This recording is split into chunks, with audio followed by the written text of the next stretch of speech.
Buenas tardes, gente. Boa tarde, gente. Boa tarde, professor. Ei, quantos estamos conectados? 4. Boa tarde. Boa tarde, gente. Como estão? Bem, você? Bem também, graças a Deus. Trancafiado aqui. Bom. Vocês estão sabendo que a Professor, quarentena vai se prolongar mais uma semana. Até o É um dia decreto 19. presidencial, isso. eu vi. Professor, Fala. não vou conectar pelo meu, eu tô com a Bruna, viu? Tá, sem problemas, pode conectar. Pessoal, eu já avisando sobre os trabalhos de vocês, já passei a nota. Podem conferir lá. Tá bom. Valendo que cada questionário vai valer 2 pontos. Aí vamos somando os pontos do trabalho até chegar a 10 pontos. Tá bem. Beleza? Olá, professor, tudo bem? Olá, Boa tudo tarde. bem? Tá falando? Boa tarde. Eu falei com o pessoal do TI. Você tem só como conferir se o meu nome está constando aí na sua audioconferência, por gentileza? Roberta? Isso, exato. Tá sim. Tá presente. Tá, joia, professor. Obrigada, Tá viu? ótimo. De nada, de nada. Recordando que vamos Depois ter eu tenho mais um que falar com o questionário senhor sobre o sobre... questionário. Olá? Depois eu vou mandar mensagem para o senhor sobre o questionário. Ah, tá, beleza. Sem problemas. Professor? Hoje vamos Professor? ter uma terceira aula do aparato digestivo. Olá? Aqui no sistema só está aparecendo avaliado, mas vai aparecer o ponto para gente? Já tá o ponto. Todo mundo já recebeu seus 2 pontos. Não se preocupem, eu tenho anotado até em caderno isso. Ok. Qualquer coisa já tá tudo anotado aqui no caderno. Não se preocupem, os pontos de vocês já estão O outro garantidos. questionário é para o dia 12, né? Não, essa é outra coisa que eu quero esclarecer. Como que a quarentena foi estendida mais uma semana? E em conversa que a gente teve com os diretores da Unasur, então a gente decidiu dar como data indefinida. Tipo, não tem data até resolver esse negócio do coronavírus, da quarentena, não tem data certa. Vocês podem Não tem entregar, data certa para fazer prova claro, também. exatamente, não tem uma data específica de entrega por agora, porque está tudo indefinido, né? Que você sabe que agora está tendo aumento de casos, tá complicado aqui na fronteira. Ô, professor, eu Fala. enviei o meu questionário respiratório hoje pela manhã. Não sei se o senhor já conseguiu receber aí, mas eu enviei, tá? Roberta? Exato, Roberto. Sim, eu recebi, já está avaliado. Não sei se apareceu ainda a tua nota, mas eu já coloquei teus pontos. Eu ainda não Tá, vi. Todo mundo que obrigada. enviou já está com seus pontos. Se não apareceu, vai aparecer daqui a pouco. Lembrando que eu já tenho anotado isso até em caderno, entendeu? Eu já tenho anotado assim a parte para ninguém falar que se perdeu os pontos. Não vai ter isso. Não se preocupem que os pontos de vocês já estão garantidos. Então, não tem como. Se você mandou e já está lá na plataforma, seu ponto já está garantido, tá bom? Beleza? Obrigada, professor. De nada. É só esse pessoal que está em comunicação. Roberta, Bruna, Manu, Manuela, Vitória, Diego. Tem mais? A Ana Clara está comigo, é a Bruna. Ana Clara e Bruna. Estamos juntas. Então tem 1, 2, 3, 4, 5, 6.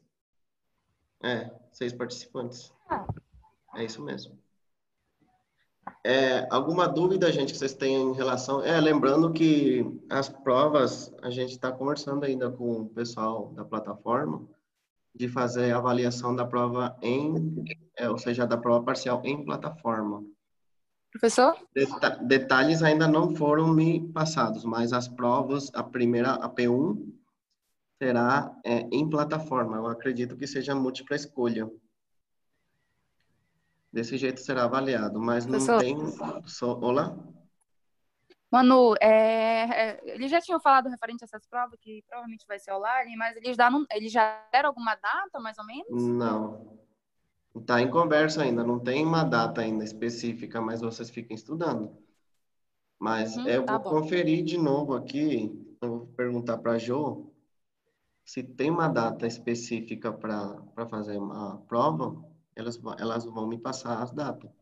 Certeza ela vai avisar a líder da sua sala. Eu acredito que vai fazer isso. Mas, porém, não tem, até então, não tem uma data específica. Mas os temas já estão...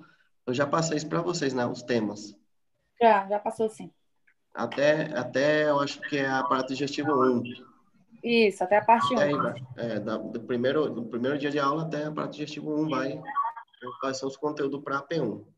Espero que vocês já tenham estudado. Eu vou passar o questionário, me atrasei um pouco essa semana. Tivemos imprevistos, mas será tudo entregado esses questionários para vocês. Vocês já tem bastante. Já falta só um questionário agora do aparato digestivo 1. Eu já tenho pronto ele. Qualquer coisa eu mando no e-mail de vocês. Qualquer coisa vocês me mandam pela líder, o e-mail de cada um de vocês eu mando. Pode ser? Caso não der certo na plataforma. Ok. Beleza? Aí vocês me Ô, fazem uma professor, lista. eu posso...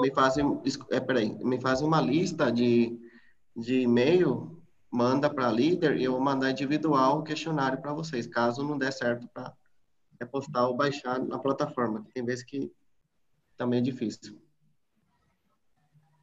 Sim? Professor, eu posso dar um recado aí para a turma e para o senhor também? Pode? Eu queria falar para todos vocês que, independente de qualquer coisa que a gente esteja passando, porque eu sei que tudo isso que está acontecendo mexe um pouco com o nosso psicológico, mas eu queria só deixar um recado para vocês que, independente da religião que você segue, do que você acredita, Sim. Todo desafio que acontece na nossa vida é para ser enfrentado. Claro. E tudo isso a gente vai vencer e eu tenho certeza que estaremos juntos logo, logo. Vamos fazer a nossa parte, porque eu sei que a Unasur, os professores, estão fazendo também a parte deles. Fazer as nossas orações, independente do que você crê. E eu espero em breve ver todos vocês. Era isso que eu queria falar para vocês, tá bom, gente? Igualmente. Opa, uma mensagem muito boa, positiva. Amém. Vamos nos cuidar, gente. Obrigada, Roberta. Muito bem, ótimo. E o que vocês precisarem de mim, eu estou à disposição para qualquer um que esteja na sala, independente de qualquer coisa, tá bom? Obrigada, Roberta. Igualmente, gente. É isso aí. Professora, Essa atitude. eu vou te mandar uma mensagem no WhatsApp, tá? Tá, sem problemas. Então, gente, é isso, né? A gente conversando sobre isso. Hoje estamos, infelizmente, com menos participantes. Não sei o que aconteceu com o resto. Eu avisei que teria uma aula hoje. Acho que foi avisado, né? Porque Foi avisado. hoje está com pouca gente. A última aula que a gente teve semana passada foi 11. Começou com 18. Aí depois foi na segunda semana, foi para 11. E agora estamos com 6. É pouco isso. Será que o resto está com dificuldade ou A internet. você sabe me dizer o que aconteceu com o resto do pessoal que não está online aí? Alguns estão com dificuldade de entrar por causa da internet. Ah, um é internet, mas o resto? Será que todos estão com problema de internet? Tinham pelo menos, acho que eram umas 3 pessoas, não sei o resto. Tem uns com dificuldades, outros é porque não quer entrar mesmo, mas igual agora mesmo eu acabei de avisar que você já está conectado. Eu acho que vai da responsabilidade de cada um, né, como aluno. Vai do interesse. Porque está diminuindo, não sei se o pessoal está desanimado ou não está pensando de novo, continuar ou não com as aulas. Está tudo muito incerto ultimamente, essa é a verdade. E cada coisa que acontece aí, perfis falsos fazendo fake news das pessoas, tá uma psicose muito brava ultimamente. Complicado, né? Sempre vai ter alguém querendo prejudicar a gente, né? Tá muito complicado hoje em dia, meu Deus do céu. A gente na quarentena, a gente cumprindo as ordens, né? Ficar em casa certinho. Professor, é o seguinte. Sim. Eu, como estudo muito essa questão de psicoanálise do pensamento das pessoas, não deixe ninguém, gente, influenciar seus pensamentos, tá? Se afaste de pessoas negativas, que a gente está passando por um momento muito difícil. E acredite sim, acredite nos seus sonhos, acredite que tudo isso vai passar, porque isso isso já entra um pouco na física quântica, o que você emana acontece. Então, acredite no seu sucesso, que tudo isso vai acontecer. Exatamente, é isso aí. Então, gente, agora é só ter paciência mesmo, ficar em casa não tem jeito. Não tá fácil para ninguém, tá complicado. Então, o meu maior desejo é que todo mundo não seja contagiado pela essa doença, que é muito grave, é muito triste, entendeu? Todo mundo cumprindo, ficando em casa. Eu sempre venho falando isso em cada aula que a gente está aqui na plataforma, eu mando essa mensagem para os alunos, né? Fique em casa, não saia por nada, só se for um caso muito urgente, ou comprar para os seus alimentos, ou pegar dinheiro, só em casos necessários mesmo. Para evitar maus entendidos, para evitar muita coisa, né? Ser contagiado por outras pessoas que estão assintomáticas, levar a doença para casa. Não tá fácil, gente, que já tem casos confirmados, incluso falecimento lá no Paraguai, no hospital regional. Teve esses dias o falecimento de uma pessoa. Hoje teve outra notícia de um cara que caiu na rua lá por infarte, mas vai saber se não é complicação do coronavírus. Então, a gente tem que se cuidar. O pessoal que está em Ponta Porã também tem que se cuidar, porque já tem casos disseminados na cidade, comunitário. Então, essa é a minha mensagem que eu passo para vocês, gente. Se cuidar bastante. Todo cuidado é pouco. Usar a máscara para sair para fora, para a rua. Usar álcool em gel. Todo dia vocês têm que se cuidarem, né? Todo dia é uma batalha. Deus, a gente dá o presente do novo dia, mas a gente tem que se cuidar também, fazer a nossa parte. Evitar postar fotos antigas, que isso dá problema. Eu acho que vocês já ficaram sabendo o que aconteceu comigo. Estou estou providenciando isso para já descobrir quem que está por trás disso e meter um processo por difamação e calúnia. Isso eu já estou providenciando com os advogados.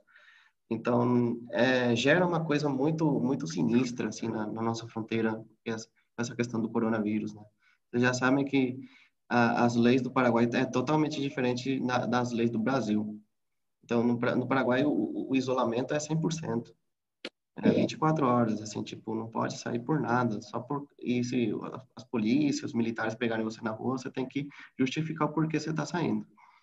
E no Brasil não, né? Não está tendo tanto esse controle igual está tendo no Paraguai. Então, querendo ou não, a gente está numa encruzilhada, uma luta constante, uma guerra contra uma doença. E o único jeito de ganhar essa guerra é cumprindo as ordens, né? Das autoridades, da OMS, né? Que ela dita que tem que ficar em casa, fazer como dizer, suas higienes pessoais, adquirir o hábito de higiene de lavagem das mãos, de usar a máscara todo o tempo, porque a gente não sabe, né? Por causa que o coronavírus ele tem um período de incubação, que a pessoa pode estar contaminada, mas não esteja sabendo que ela é portadora, que depois de 2 semanas ela aparece os primeiros sintomas, como febre, tosse seca, dor de garganta, dificuldade para respirar, são todos esses sintomas que estão se manifestando quando a pessoa adquire essa doença que é muito grave, que ela pode complicar. No Paraguai não tem UTI, gente. No hospital regional é limitado. Aqui de Ponta Porã tem, mas é muito limitado, então não tem para todo mundo também. E é muito complicado, gente. Vamos cuidar e preservar a nossa saúde em primeiro lugar, né? Porque, como reza a lenda, falido pode se recuperar, agora falecido já não. E a gente, ninguém tem ninguém está isento de não pegar essa doença. Tipo, qualquer momento a gente pode adquirir sem saber muitas vezes, né? Recebendo visitas externas. Tá um negócio muito complicado, né? Hoje, por exemplo, mais um caso de morte na rua de um senhor. Vai saber se não é por coronavírus. Ninguém está sabendo quem que está portando. Eu peço para vocês ficarem em casa, gente. Pelo amor de Deus, vamos nos cuidar. Então, você acha que vai? Daqui a pouco isso já vai acabar. Então, vamos fazer nossa parte. Evitem postar, como eu já falei, evitem postar foto de TBT, não comprometendo a imagem dos seus amigos, dos seus colegas, porque tem muita gente maldosa que pode usar isso e transformar a história, né? Tipo, fazer uma difamação em troca disso, desnecessariamente. Isso abala muito o psicológico, isso envolve famílias. Tem família por trás também de uma pessoa que esteja envolvido num mal entendido. Então, vamos fazer nossa parte, gente. Não postar fotos de TBT, porque as pessoas não sabem que são fotos antigas, pode falar qualquer coisa. Você já sabe como que é hoje em dia.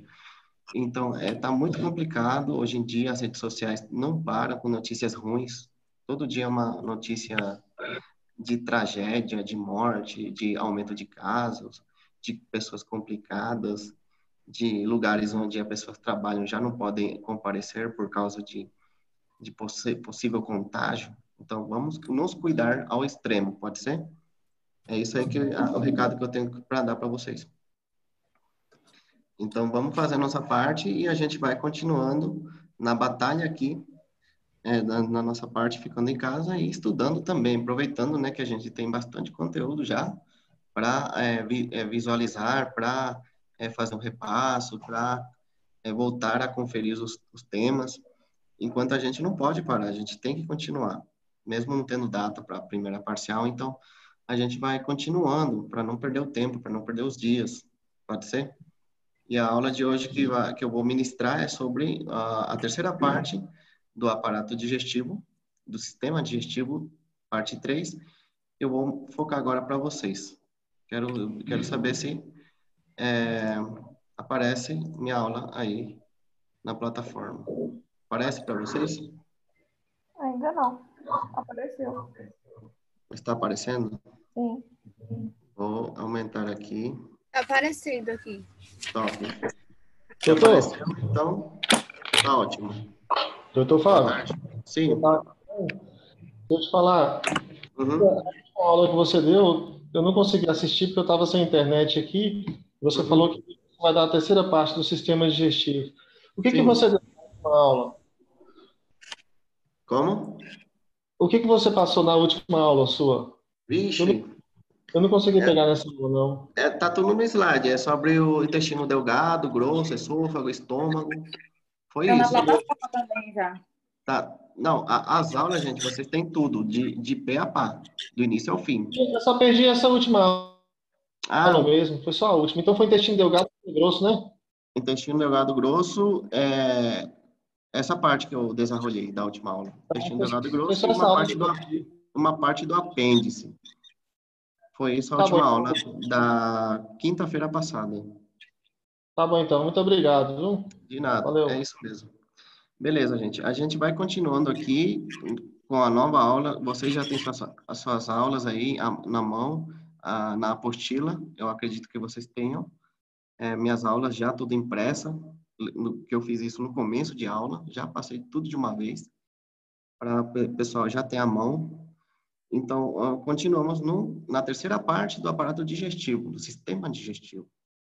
Fala sobre anexo digestivo. Nessa aula, nesse capítulo, a gente vai focar a parte das glândulas anexas digestivas. Quais são elas? O fígado, o pâncreas e a vesícula biliar. Essas são as glândulas anexas do sistema digestivo que a gente vai começar a falar um pouquinho, tá? Então, a aula da semana será em torno às glândulas digestivas. Falando sobre isso agora, vamos focar falando sobre o fígado, para começar nossa aula sobre fígado. Bem, beleza, vocês já sabem que fígado é um órgão digestivo anexo, é o maior órgão do sistema digestivo, por quê? Pelo tamanho e pelo volume que ela tem.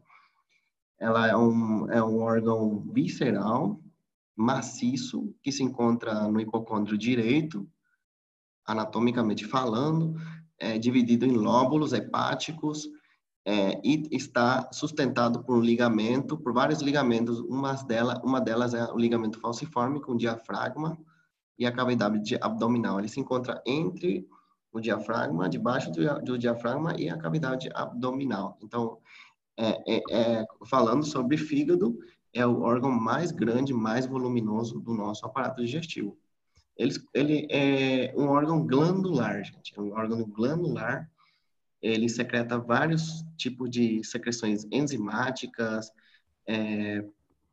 o líquido biliar, a bilis que a gente fala, né?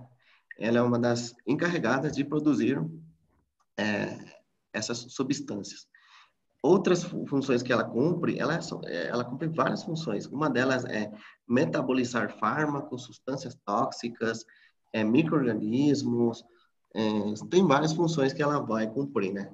E falando sobre a função fisiológica do nosso órgão, o fígado. É um órgão único, dividido em lóbulos, e ela está bastante vascularizada e inervada. Ela tem um paquete vascular nervoso, ela é irrigada pelas artérias hepáticas, a vena porta e pelas vias biliares. Ela tem uma tríade lá.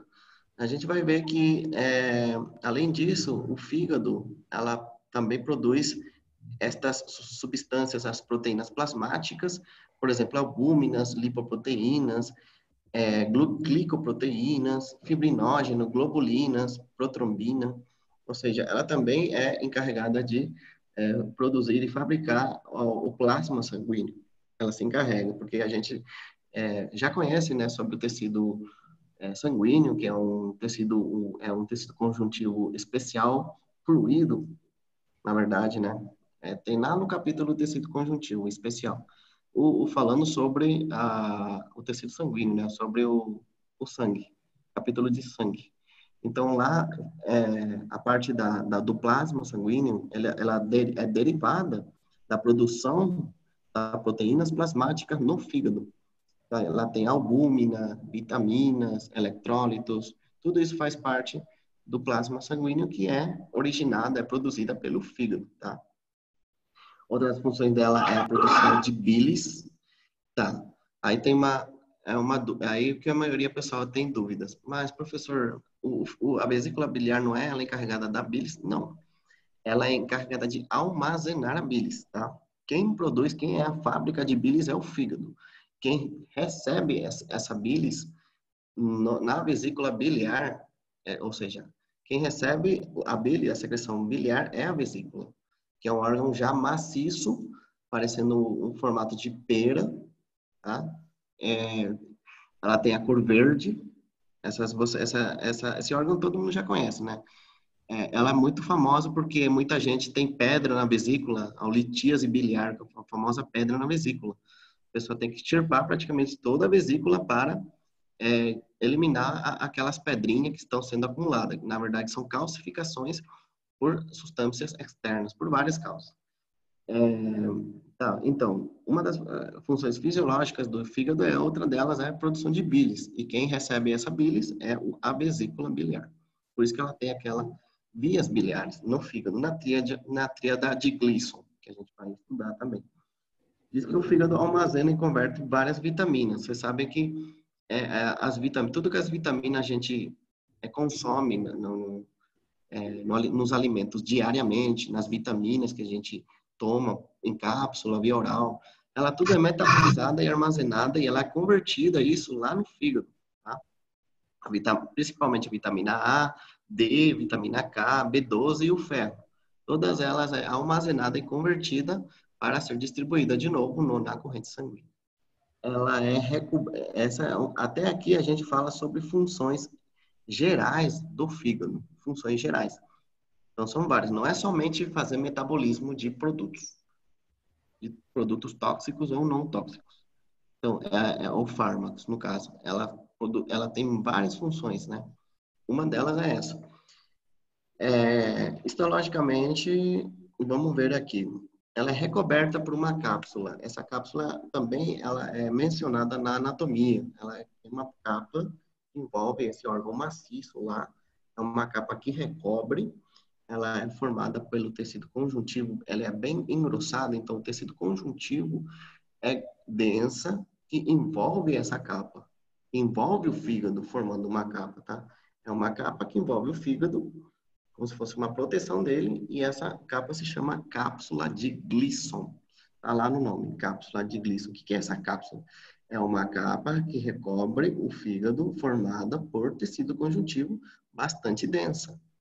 Tá? Você continua na parte inferior, dividido em lobolídeo, se denomina tecido conjuntivo periportal, e ele está rodeando as tríadas portais ou de Gleason. A gente vai estudar aqui no fígado, a gente vai ver na imagem que ela forma a tríada portal ou tríada de Gleason. O que seria essa tríade? Essa tríade é nada mais que se encontra no lobolídeo hepático, que se encontra em cada esquina do lobolídeo hepático, que está formado por artéria, veia e vias biliares. Artéria hepática, veia porta e vias biliares, tá? São os elementos que conformam a tríada de Gleason ou tríada portal. Recebe sangue arterial venoso. Então, como que ela vai receber? Ela recebe pela artéria hepática e o retorno venoso é feito pela vena porta. 75% ingressa sangue venosa e, ademais, recebe pela artéria hepática em 25%. Então, toda a sangue que faz o retorno venoso, ela é retornada na vena porta em 75%. E todo o sistema sanguíneo que é introduzido no fígado, ela é recebida e formada pela artéria hepática em 25%. Ou seja, a atividade venosa é muito mais plausível em relação à atividade de sangue arterial, que ela tem que eliminar. Vocês sabem que uma das funções principais do fígado é eliminar produtos metabólicos ou dessétios, a gente fala dessétios, dejetos, e substâncias já absorvidas e substâncias já transformadas, ela tem que eliminar. E como que ela vai eliminar? Pelo retorno venoso, e ela vai entrar em circulação para logo ser eliminada por vias urinárias, sistema respiratório, etc. A unidade estrutural hepática é o lobolídeo hepático. Você está vendo lá na imagem, na esquina aqui do lado, esse parecendo um pentágono aqui, né? A imagem parece um pentágono. Outros falam hectágono, até pode ter um formato de octágono, mas dependendo do formato do lobolídeo. Então, essa é a conformação, essa é a imagem histológica, porque na imagem macroscópica a gente não consegue observar isso. A gente só consegue observar isso num corte histológico. É isso aí que a gente vai focar agora. Histologia. No lobolídeo hepático, que ele tem formato hexagonal, em geral, né? Tem várias formas. Aqui eu estou vendo um formato pentágono, outros um formato hexagonal, beleza. Então, ela adquire uma forma hexagonal, ela é limitada por tecido conjuntivo aqui, bem fino, e aí, né, em cada tecido conjuntivo, em cada divisória do lobolídeo hepático, a gente vai encontrando essa tríade, essa triada portal, ou triada de Gleason, tá? Lembrando que a cápsula e a tríada têm o mesmo nome. A cápsula que recobre todo o fígado é cápsula de Gleason. A tríada também é chamada de Gleason, tá? Então, tanto tríada como cápsula têm o mesmo nome, Gleason. A estrutura hepática é o lobolídeo hepático, só para reler essa parte, formato hexagonal, né? Falando sobre o nosso lobolídeo hepático. Ele é limitado por tecido conjuntivo nas vértices, aqui você vai ver, né? E cada pontinha, ela está dividida, essa é a divisória, no caso, é a limitação dele, do lobolídeo, está formado por tecido conjuntivo, e também rodeadas por tecido conjuntivo periportal, que significa ao redor da tríada portal. Ou seja, ela tem uma divisória. Em cada lobolídeo temos divisórias, ou que está dividida por tecido conjuntivo. Os lobolídeos estão compostos por cordões dos hepatocitos muralium. A gente vai ver aqui, entrando já no lobolídeo hepático, você está reparando aqui, está formado por várias vasos sanguíneos, principalmente de origem venoso. Você está vendo aqui no meio a vena central, ou também chamada vênula hepática. Elas têm várias ramificações aqui. Essas ramificações, elas vão formar sinusoides hepáticos, mas que tipo de sinusoides? Sinusoides de ramificações venulares ou da vena central. Ela parte daí, formando sinusoide, como se fosse um capilar venular, e logo ela se transforma de novo em uma vena, que se chama vena porta, tá? Essa vena porta, ela tem comunicação, algumas têm comunicação com a vena central. A vena central vai ramificar e transformar essa vena central em sinusoides hepáticos, e esses sinusoides hepáticos, de novo, vai se abrir em uma veia maior chamada vena porta, tá? Então, aqui é a vena principal. Por que ela é a vena central? Porque ela é única aqui, nessa estrutura do lobo hepático, que ela vai formando várias ramificações.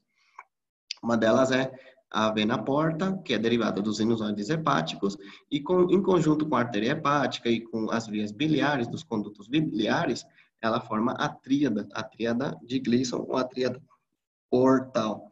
Essa parte que vocês estão vendo, que por fora, já do lado dos sinusoides hepáticos, se você acompanha aqui na imagem, a gente está vendo o murálium, que forma parte dos lobulinhos hepáticos. Esses murálios, né, esse que está irradiando hacia a periferia, desde a vena central, separado por sinusoide. Vocês estão vendo sinusoide, vena central separado, e esse tecido que vocês estão vendo do lobulinho hepático, ele é murário. Aí a gente vai encontrar hepatócitos, tecido conjuntivo, capilares sanguíneos, etc.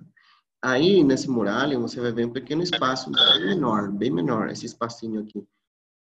Entre esses cordões, esse espacinho, vocês estão vendo esse tracinho aqui, bem fino, mas é bem observável.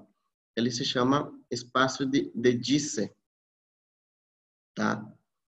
Espaço de Disse, que se encontra entre os cordões, o murálium, e os sinusoides, tá? Entre o sinusoide, tá? O sinusoide aqui e o murálium, que seria esse tecido hepático, o lobo, que forma parte do lobo líleo, esse é chamado de espaço de Disse. Está entre o sinusoide aqui, se você acompanha na imagem, tem um pequeno espaço, né?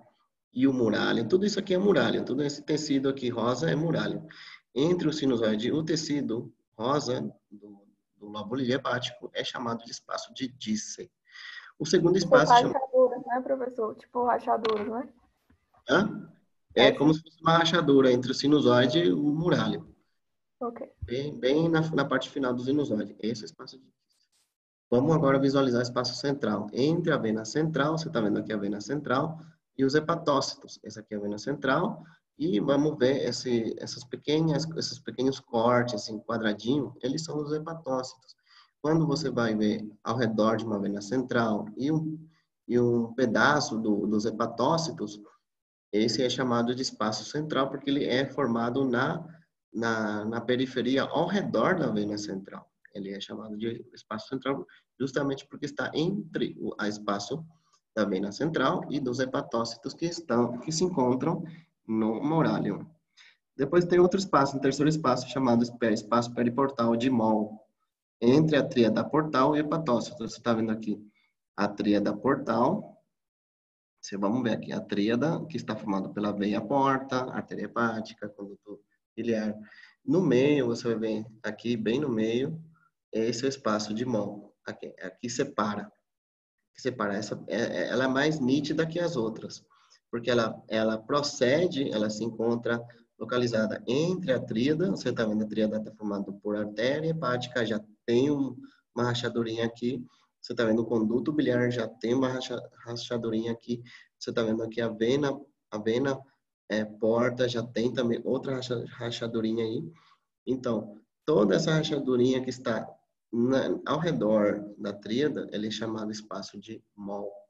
Se encontra entre a tríada portal e os hepatócitos que conformam o murálium. Tá? Então, são 3 espaços que a gente tem que decorar. Espaço de Disse, entre os cordões, o murálium e os sinusoides. Você está vendo aqui os cordões, aqui o murálium e o sinusoide. Ele está o contato de Disse é o murálium e sinusoide. Você coloca assim a palavra murálium e sinusoide. Espaço central, veia central e hepatócito, que são as palavras que você tem que anotar, que são tipo palavras-chave. E o espaço de Moll. O espaço de Moll você coloca a tríada e hepatócitos. A tríada e hepatócitos são os 3 principais espaços que o lobulídeo hepático contém no fígado, tá? O lobulídeo se fecha contra o espaço periportal na placa limitante. Tudo isso ele vai ter fechado, vai ser fechado, todo esse lobulídeo, e vai formar um tecido conjuntivo que vai ser separado de um lobulídeo para outro. Então, essa é a configuração histológica, você está vendo aqui o tecido conjuntivo. Essa parte é a placa limitante, ou também é ou formado pelo tecido conjuntivo, que limita um lobulídeo hepático com o outro. Todo esse espaço que a gente viu, que é espaço central, espaço de Disse, espaço de Moll, tudo se localiza em cada lobulídeo. Em cada lobulídeo se encontra esses espaços. Cada lobulídeo tem seus espaços, tá? Aqui tem os buraquinhos, esse buraquinho que muitas vezes a gente confunde, né? Que é esse buraquinho bem no meio? Ok, bem no meio é de boa, porque ele está bem no centro. Buraquinho no centro do lobulídeo hepático é chamado de venas centrais. Cada lobulídeo tem suas venas centrais. Aqui na periferia, já lá no final de cada lobulídeo, a gente vai encontrar a tríada, a famosa tríada de Gleason, ou a tríada portal, que a gente já falou, que está formada por artéria hepática, veia, porta e vias ou condutos biliares. Isso aí são 3 coisas que você tem que manejar, pergunta de prova. Quais são os elementos da tríada portal de Gleason? A tríada está formada por uma artéria hepática, por uma veia porta e condutos ou vias biliares, tá? Para não esquecer. Por isso é tríada, porque está formado por 3 elementos. Aqui você está vendo uma imagem da rama da vena porta, onde a gente vê vena porta na tríada, tá? Rama da artéria hepática, tudo isso a gente encontra na tríada. Tudo é ramificações que se localizam na tríada. Rama da veia porta, rama da artéria hepática e rama dos condutos biliares. Beleza, gente? Agora, vamos aumentar a nossa imagem para localizar a parte dos lobulídeos sinusoides hepáticos. A gente está vendo os sinusoides, que ele é em contato com a veia central, ou centro lobulilhar, ou veia central. Vamos localizar aqui nessa imagem. A gente está falando sobre sinusoides. De onde ela parte? Ela parte da vena central, vai formar sinusoides para logo se finalizar como uma vena porta. É aqui na imagem. Uma vena porta. Vena central vai se ramificando. Não dá para ver exatamente, não é idêntico igual a imagem, mas só para ter uma ideia. Ela vem formando ramificação em formato de sinusoide e logo ela termina na tríada como vena porta. Beleza, gente? Em cada lobulídeo acontece isso. Essa é a parte das ramificações das irrigações do fígado, né, de cada lobulídeo. Depois você vai ver essas imagens, essas pequenas celulinhas que tem célula citoplasmática, um núcleo centralizado, tudo isso a gente é chamado de hepatócitos ou hepatocitos. Tem muitos, milhares de hepatocitos. Cada lobulídeo tem bastantes hepatocitos, né? Tudo ele é formado pelo parênquima hepático, os hepatocitos. A gente sabe que os hepatocitos são células praticamente estáveis, ou quiescentes. O que são elas?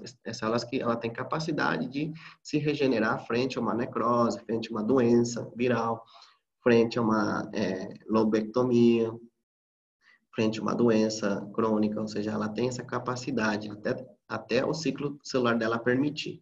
Então, ela tem a capacidade de regeneração celular a partir de estímulos. Então, esse é o nosso hepatócito, que é formado praticamente todo o parênquima do fígado. A principal célula do nosso lobulídeo é o hepatocito. Tá? O conjunto de hepatocitos é o lobulídeo hepático, com todas as tríadas que a gente já falou e a vena central. Beleza. Aqui a gente continua observando. Diz que a gente já sabe o formato do lobulídeo em geral, ele é hexagonal, que significa que tem 6 pontas, 1, 2, 3, 4, 5, 6, né? 1, 2, 3, 4, 5, 6, 6 lados, basicamente 6 lados, então é um hexagonal. Esse é o lobulídeo hepático clássico, tá? É um separado por tecido conjuntivo, onde o tecido conjuntivo, de novo, ele é limitado, essa placa limitante, onde a gente vê em cada divisória, a gente encontra a tríada. Depois está falando sobre o lóbulo hepático portal, triangular, cujos vértices estão formados por 3 veias centrais, e o centro contém uma tríada de Gleason, destaca a função exócrina. A gente está vendo aqui o lóbulo hepático portal, diz que ele tem formato triangular, ou seja, ele se encontra na região da tríada de Gleason. Por isso que ele fala que tem formato triangular.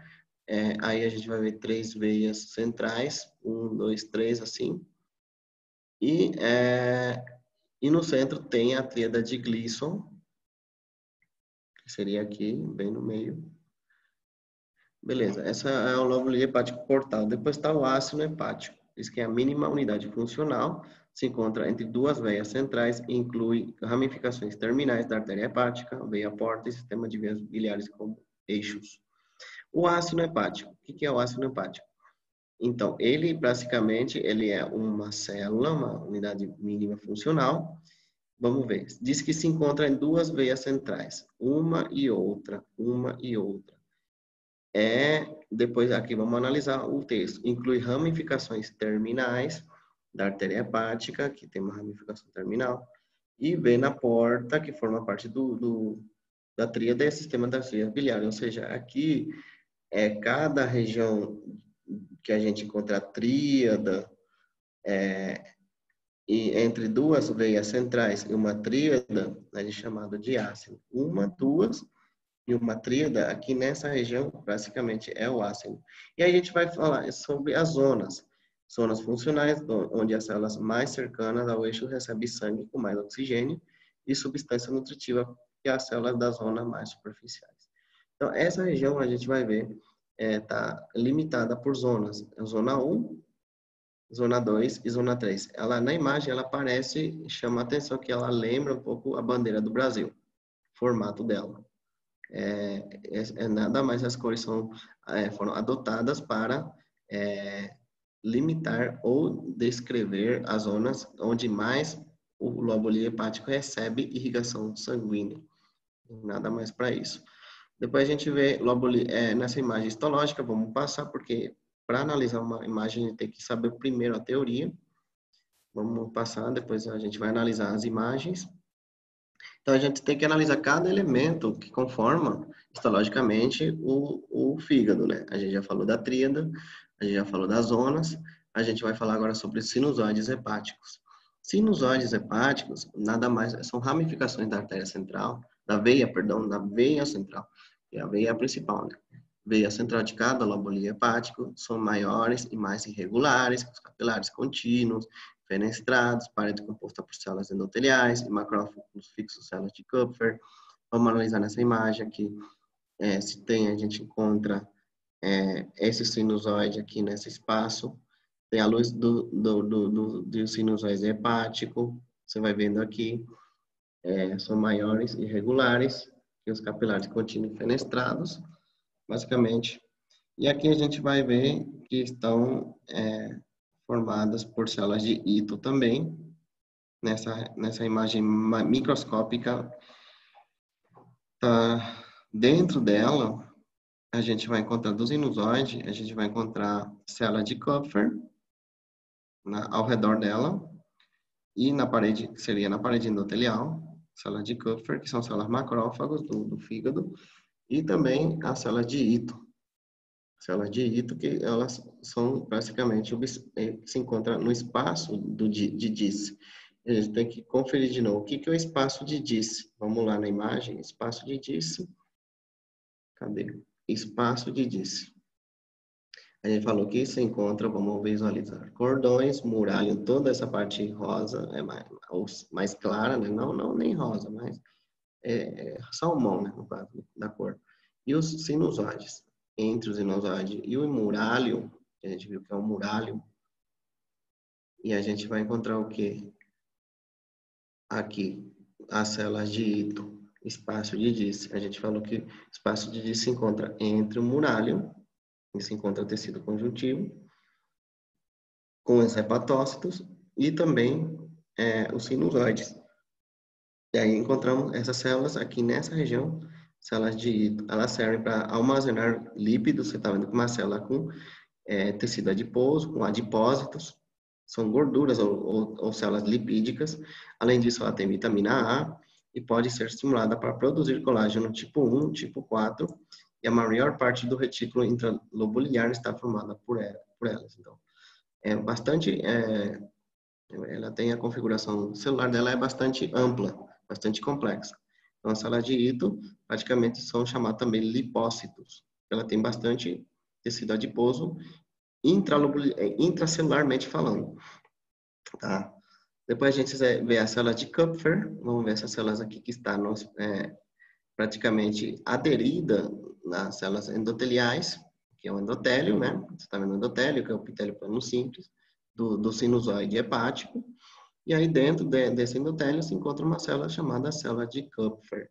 Diz que são células macrófagos fixas nas paredes dos sinusoides, ou seja, na luz do endotélio. Função de eliminar micro-organismos transportados pela sangue e eritrócitos desgastados. Engraçado que uma célula que se encontra na região luminal, na região endotelial, uma célula macrófago se encontra nessa região endotelial de um vaso sanguíneo. Então, essa é a famosa célula de Kupfer, que é a principal célula macrófago, que ela tem a função dela de fagocitar elementos, substâncias já degeneradas, digeridas, possíveis doenças, micro-organismos que possam produzir um certo tipo de infecção, corpos estranhos. Tudo isso é promovido e realizado pelas células de Kupfer. São células macrófagas que ela tem a função de digerir, limpar, por fazer a limpeza e fagocitose de corpos estranhos ou partículas que estejam circundando na luz do sinusoide. Os hepatócitos, o que são os hepatócitos? Os hepatócitos são células principais do fígado e ele está conformado em 80% do fígado. Praticamente todo o fígado está formado por hepatócitos. Então, são células regeneradas. São células regenerativas. Elas vão se regenerando de acordo ao ciclo celular. Aqui na imagem você vai ver de novo um lobulio hepático, ele tem formato hexagonal, está separado por tecido conjuntivo periportal, na região do espaço portal, e também tecido conjuntivo denso nessa parte, vai limitar um lobulio hepático com o outro, e nessas partes, bem no meio, a gente vai ver uma luz, essa luz é a vena central, e aqui você vai ver o lobulio hepático, formado por murálio, e também a gente pode encontrar os sinusoides hepáticos. Esse espaço mais branco é o espaço de Disse, que está separado entre o murálio e o sinusoide hepático. Depois a gente vai ver um espaço central aqui, que está entre o hepatócito e a vena central. E qual é o outro espaço que a gente faltou falar? Esse espaço de Moll. Lembra desse espaço? Espaço de Moll. Onde se encontra o espaço de Moll? Na parte do hepatócito e tríada de Gleason ou portal. A gente tinha falado aqui. Espaço de Moll, somente para recordar, para fixar esses conceitos, entre a tríada portal e os hepatócitos que conformam o murálio, né? O murálio está formado por hepatócitos. Então, ele é chamado de espaço de Moll, gente. Espaço de Moll. Nessa imagem a gente pode falar, mas não dá para identificar 100%, porque é bem pequeno. Se a gente aumentar o tamanho, a gente vai localizar algumas coisas que a gente já falou. Por exemplo, sinusoides aqui, sinusoides. Esse sinusoide pode ser uma ramificação da veia central. A gente pode encontrar células hepáticas. Essas células hepáticas são chamadas de hepatocitos. Então, a gente nessa imagem vai ver, e a veia central no meio, né? Que é bem grande. E a gente vê tudo isso nessa imagem. No sinusoide, a gente falou que está conformada por endotélio e, na luz, células macrófagos de quem? Kupfer. Vamos fazer de novo aqui um repasso. Na luz do sinusoide hepático, a gente encontra o endotélio e as células de Kupfer. E bem entre uma luz de um sinusoide e outra, entre um espaço de Disse, entre um sinusoide, um mural e um sinusoide, a gente vai encontrar no espaço de Disse essa célula chamada célula de Ito. Então, onde se localiza a minha célula de Ito? Entre um espaço de Disse. No meio de um espaço de Disse. Espaço de Disse a gente falou que é o espaço entre o sinusoide e o mural, tá? O mural que conforma totalmente essa parte com células hepáticas, os hepatócitos. Então, a gente vai encontrar a célula de Ito, que são células lipocíticas, que contêm bastante células adipocíticas, e armazena vitamina A, que a gente já falou que é uma das funções dela, e também para produzir o colágeno tipo 1 e tipo 4. Então, qual a função da célula de Ito e onde se localiza? Se localiza no espaço de Disse, e ela serve para armazenar lípidos do fígado. Ela serve para armazenar vitamina A, que lembra que a gente fala que ela produz, metaboliza, converte, transforma a vitamina A. E também para produzir colágeno tipo 1 e tipo 4. Então, ela tem basicamente 3 funções. Produzir ou armazenar. Armazenamento e produção de fibra de colágeno. O que ela vai armazenar? Lípidos, colesterol, triglicéridos, LDL, HDL, tudo isso. Vitamina A. E ele vai estimular a produção de fibra de colágeno para o fígado, tá? Para o fígado. A gente aqui, vamos ver que a fibra de colágeno, ela vai servir para a sustentação do tecido conjuntivo. Lembrando que fibra de colágeno, ela é pirâmide de sustentação, ela é que forma o estroma de um órgão. Toda a fibra de colágeno é formado para cumprir a função de estroma de um órgão, que é estroma, a parte estrutural, e serve de base de sustentação dos tecidos de um órgão. Isso é o estroma. Se eu falar de hepatócito, eu estou falando de parênquima. Todas as células, a parte funcional de um órgão é parênquima, onde vai cumprir uma função específica. Principalmente por células específicas de um órgão. No caso, seriam os hepatócitos. Beleza? Aqui na imagem já passou. Vamos falar um pouco sobre árbol bronquial, que é o segundo órgão que está dentro das glândulas anexas do sistema digestivo. Aqui está falando sobre o árbol bronquial, árbol biliar, no caso, bronquial lá não, estou viajando. Biliar, no caso, né, a bilis, a vesícula biliar, você vai ver na imagem anatômica, ela tem formato de pera. Não parece? Não lembra a pera verde lá? Então, ela é formada aqui, ela tem contato com o fígado, ela tem contato a partir de condutos. Como que ela vai fazer o contato com o fígado, essa vesícula biliar? E lembrando que a vesícula biliar, ele é um órgão oco, digamos, ele é oco. Tem espaço aqui. Em relação ao fígado, o fígado é um órgão maciço.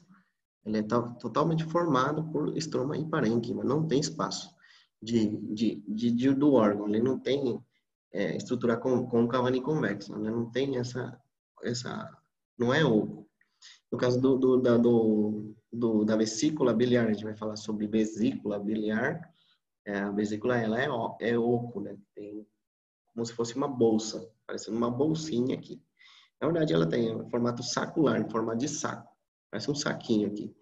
Ela tem esse formato sacularzinho e ela é conectada pelo fígado, pelos condutos cístico e também pelo conduto biliar comum, que é o colédoco. E o conduto hepático comum. São 3 praticamente os condutos que a gente vai ver que ela se ramifica para ter contato com o fígado. Do fígado para a vesícula, ela provém do conduto hepático comum, que é as vias biliares lá. De onde provém esses condutos? Lá das vias biliares, dos condutos das vias biliares do triângulo, da tríade portal ou de Gleason. A tríada de Gleason, ou portal, ela contém essas vias biliares, condutos biliares que lá vão conduzir, se transformar em conduto hepático comum. Esse conduto hepático comum, ela vai se transformar de novo em dois condutos. Um conduto biliar comum, que é o colédoco, que ela conecta a vesícula com o conduto no espaço do duodeno. Aqui o conduto colédoco, ela vai terminar lá no duodeno. E ela vai se encontrar com o conduto pancreático, que chama conduto pancreático de Wilson. Ela vai ter uma relação nesse espaço, nessa parte chamada ampola de Vater. Nessa ampola de Vater, a gente vai encontrar ramificações do colédoco, né? O colédoco com o conduto pancreático principal de Wilson. E ela vai desembocar formando o esfíncter do colédoco, chamada esfíncter de Boyden. Tá? Esfíncter de Boyden é aqui. E aqui a papila duodenal maior. E a gente vai ver outro esfíncter da ampola, chamada esfíncter hepatopancreática. Quando ela quando ela se encontra em comunicação com o conduto biliar comum colédoco. Vamos falar ela colédoco, é mais fácil. Colédoco com o conduto pancreático principal de Wilson, quando ela se encontra fazendo uma dupla aqui, essa dupla vai terminar numa ampola chamada ampola hepatopancreática, porque contém vias do colédoco. Por isso é hepato, porque ela tem ramificação do conduto colédoco, que é derivada do conduto biliar comum, né, com o fígado, que é o conduto hepático comum, ela é uma continuação, e na parte do conduto principal de Wilson, que é o conduto do pâncreas, aqui nessa imagem você está vendo o pâncreas, ela conforma praticamente esse conduto, se une aqui, para formar uma ampola hepatopancreática. Ela se une, ela se anastomosa, digamos que ela forma uma anastomose, se junta. Dois condutos, ela vem e se encontra no local comum. Ela vai se anastomosar e vai formar uma ampola chamada ampola hepatopancreática, ou de Vater. E aqui a gente vai ver que na ampola de Vater, na estrutura, na região do duodeno, ela vai formar um esfíncter. Essa esfíncter é chamado esfíncter da ampola hepatopancreática, o nome é bem comum, esfíncter de Oddi. Ela que produz bastante dor, se tiver cálculos aqui impactado, com síndrome colidossiano, uma pancreatite aguda, uma pancreatite crônica, ela dói bastante. Ou se tiver um cálculo aqui nessa região, por pedra da vesícula, ela pode também produzir muita dor nesse esfíncter de Oddi. Tá? Beleza. Essa é a parte anatômica que a gente está analisando sobre os condutos das vias biliares, do conduto hepático comum e do conduto coledossiano, juntamente com o conduto principal do Wilson, que é do pâncreas, tá? Tudo isso a gente tem que analisar para ver onde que nosso suco biliar, que é produzido pelo fígado, ele é armazenado na bilis, que é um pequeno órgão glandular, oco, formato de pera ou sacular, que se encontra no hipocôndrio direito, e ele tem como que é uma glândula, ela vai excretar a bilis, vai ser conduzido no conduto cístico até chegar nessa região do duodeno. Por quê? Porque ela serve para emulsionar. Qual é a função da bilis? Como se fosse um detergente para emulsionar os lípidos dos alimentos, para poder facilitar a digestão dos lípidos, das gorduras dos alimentos que a gente consome. Então, ela facilita, ela tem essa função de reduzir ou emulsionar para facilitar a digestão dos lípidos no tubo digestivo, ou seja, na região do duodeno. Tá? E aí ela vai produzir bastante bilis, e aqui nessa parte você vai ver que o quimo, que provém do estômago, aquele resultado de um processamento do bolo alimentício, que se transforma em quimo, e o quimo é transformado de novo em quilo, pela substância quilífera das velhosidades, intestino delgado e tal, né, que ela vai liberar mais secreções alcalinas, e aqui também nesse espaço para transformar o quimo em uma substância mais líquida, por isso que é L de líquido, para liquidificar o quimo, juntamente com a bilis, que ela é totalmente produzida no fígado, e ela é armazenada na vesícula. A vesícula, de novo, é como se fosse o meio de condução para desembocar na ampolha de váter, juntamente com o esfíncter de Oddi. Ela vai secretando-se paulatinamente e lá nesse espaço aqui vai ser emulsionado, vai ser praticamente secretado esse bilis para emulsionar os conteúdos lipídicos do alimento, para facilitar a absorção de lípidos e eliminação também dele. E aqui a gente vai ver, diz que o árbol biliar, está falando um pouco que a vesícula biliar, ela tem também tem ramificações. Então a gente lembra que ramificação vem de rama, que quem tem a rama, a árvore. Árvore significa árvore, como se fosse uma árvore, né? Que tem bastante ramificações. E a gente já viu o conduto cístico é uma ramificação, o conduto hepático comum é uma ramificação, o colédoco é uma ramificação, e aqui se encontra tudo, está totalmente ramificado a vesícula biliar. Por isso que ela tem uma árvore, diz que tem formato de árvore. De condutos de diâmetro crescente que atravessa a bile, desde os hepatocitos hacia a vesícula biliar, e aí vai até o intestino no duodeno. Tem um revestimento de colangiocitos que vigiam o fluxo biliar e regulam o conteúdo. As ramas mais pequenas da vesícula biliar, da árvore biliar, são os canalículos biliares, nas quais elas vão hacia os hepatócitos que secretam bilis. Então, qual é a função dos hepatócitos? Além de regenerar o tecido parenquimatoso do fígado, ela também tem a função de, aqui está escrito, hepatócitos secretam bilis. Bingo. Então, minha pergunta, a gente está falando tanto de bilis, a gente esqueceu, mas quem produz essa bilis? Beleza, quem produz a bilis, aqui está a resposta, hepatócitos. Tá? Marcar, grifar essa palavra, hepatócitos, que ela vai o quê? Secretar a bilis. Coloca assim, sublinha, passa o marcador de texto em cima, pergunta de prova. Quem vai secretar a bilis? Aqui fala aqui nos hepatócitos.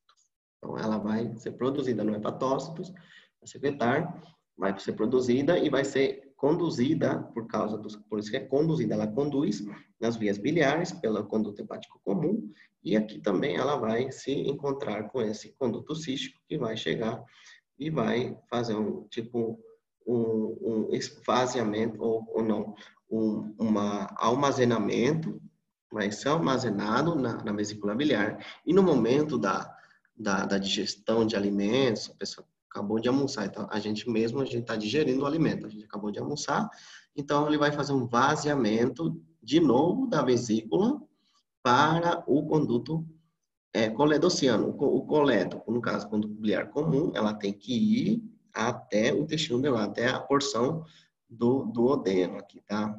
Na ampolha de váter, no esfíncter de Oddi, ela tem que ir esvaziar todo o conteúdo biliar, a bilis, que é produzida lá no hepatócito do fígado, que ela vem se armazena na bilis, da bilis de novo é esvaziada pelo conduto cístico, por movimentos peristálticos aqui, e logo ela é conduzida até o esfíncter, que ela vai fazer esse movimento de contração e relaxamento, paulatinamente ela vai secretando a bilis nessa parte do duodeno para facilitar a degradação dos lípidos como se fosse um detergente. Essa é a função da bilis, tá?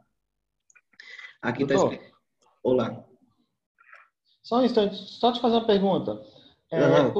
O fígado ele produz a bile e ela desce aqui pelos dois condutos hepáticos direito e esquerdo, desce pelo conduto hepático comum e vai ser armazenado na bile. Agora, a dúvida minha, olhando pela foto aqui, como que seria esse caminho? Porque parece que ele vai ter que fazer um caminho aqui, a bile que desce do fígado, é como se ela tivesse que fazer um caminho contra a gravidade. Exatamente. Descer e subir. Ele tem esse movimento retrógrado. Ele tem esse movimento retrógrado, né? Ele vai ter que conduzir aqui e na hora de... Porque ela desce aqui, ó, pelo conduto hepático comum. Sim. Aí ela vai fazer esse conduto, esse caminho aqui, então, contra a gravidade, né? Ela vai ter que fazer, ela vai ter que subir tudo aqui, porque a bile está vazia. Ela armazena, digamos que a bile até pela metade. A metade está cheia, a metade está vazia do nossa vesícula biliar. Entendi. Essa parte. Então, essa parte mais... Por isso que ela tem esse formato de pera. Você está vendo esse pequeno espaço da parte inferior, ela é bem maior. Então, seria aonde se armazena, como se fosse um radiador, né? O radiador, você vai encher água até a metade. O resto, a parte menor, ela tem que ter o espaço para poder esvaziar essa bilis. E ela é esvaziada a cada digestão. Então, a cada 8 horas, basicamente, o fígado ela vai produzir a bilis, ela vai encontrar de forma retrógrada, ela vai armazenando, a bilis vai armazenando, até chegar a um ponto que ela vai ter que esvaziar totalmente em cada refeição. Pela manhã, pelo meio-dia e à tarde. Por isso que, muitas vezes, os nutricionistas recomendam a gente não consumir alimentos muito gordurosos, coisa que a gente faz, né? Porque os alimentos demoram para ser degradados, principalmente alimentos com alto conteúdo calórico, hipercalórico ou gordurosos. Por isso que a gente fala, em que momento a bilis está bastante, a vesícula, digamos, a vesícula tem bastante bilis, que é o líquido biliar, né? Produzido pelo fígado. Em que hora ela é bastante concentrada na vesícula biliar, esse líquido biliar, pela manhã. Por isso que nosso café tem que ser bem reforçado, não tem problema de comer alguns alimentos gordurosos, que ela vai ser bem degradada, porque tem bastante quantidade de bilis. Depois de 6, 7 horas, 6, 7 horas, 6, 7, 8, oitava hora, beleza, digamos assim, entre 6 e 7 horas, ou na oitava hora, ela totalmente, de novo, ela reposa, ela tem que fazer uma reposição, porque a vesícula está vazia, tem que fazer uma reposição, tem que voltar, e aí, de novo, para poder impulsionar e esvaziar no momento da digestão de alimentos do almoço, que a gente consome bastante comida gordurosa, na carne principalmente, né? Então, ela também tem que estar bastante concentrada no horário do almoço. Já menos produção de bilis no horário da tarde e à noite. Tem também, mas não é tanto. Então, entre as 6, 7 horas até 8 horas da noite, dá para jantar, que a gente vai ter ainda produção de bilis bastante. E para poder degradar essas gorduras. Já chegando 10, 11 horas da noite, já praticamente não tem totalmente, não tem muita produção. Uma reserva de bilis é pouca. Por isso que a gente fala, a gente consome muita carne assada, janta tarde, 10 horas, 11 horas da noite, não é recomendável. Por vários fatores. Um, porque a pessoa pode ter refluxo, porque a diminuição, porque o metabolismo, a degradação, o sistema da digestão no estômago, processamento digestório no estômago, ela é bem devagar. Ou seja, ela diminui durante a noite, pelo ciclo circadiano. A gente tem que estudar também em fisiologia, o ciclo circadiano, que tem tudo a ver. Então, ela demora mais para digerir, demora mais para produzir aquele quimo, demora mais para degradar aquela gordura em excessiva quantidade dos alimentos. E se a gente consome muitos alimentos gordurosos durante a noite, rapidamente a gente vai engordar, porque não foi totalmente processada essa gordura, ela está sendo acumulada no nosso tecido, no nosso organismo. Onde que ela vai parar tudo? Tecido subcutâneo. Ela vai sim ter que, né, a gente sabe, né, ela vai pelo onde que ele vai, onde que essa gordura vai parar? Ela vai parar no fluxo sanguíneo. Ela pode transitar, pode formar uma aterosclerose, que é acúmulo de gordura nas células endoteliais da túnica íntima de uma artéria, que a gente pode ver isso por aumento do colesterol, triglicérido. Os capilares sanguíneos podem fazer uma distribuição aleatória da gordura e ser acumulada no tecido adiposo subcutâneo. Por isso que a gente engorda. Quando a gente come bastante à noite, assim, 10 horas da noite. Além de ter um refluxo que pode acontecer, né? Por causa que diminui a atividade metabólica do sistema digestivo. O estômago já está em processo de repouso, ela tem que descansar, não tem que estar digerindo nada. A gente come 1 quilo de carne com gordura, tá errado isso. A gente faz, né? Mas tá errado. E aí que a gente fica gordo. Porque tem pessoas que comem de 3 em 3 horas, beleza. Come pouco, mas de 3 em 3 horas, tá certo.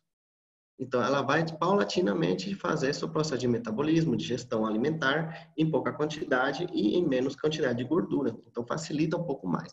Por isso que a gente vê as pessoas comendo Ah, cara, você come muito, mas você nunca engorda. Por causa que ela está comendo, se alimentando em horários adequados. Em horários onde tem bastante produção de bilis, onde tem aumento do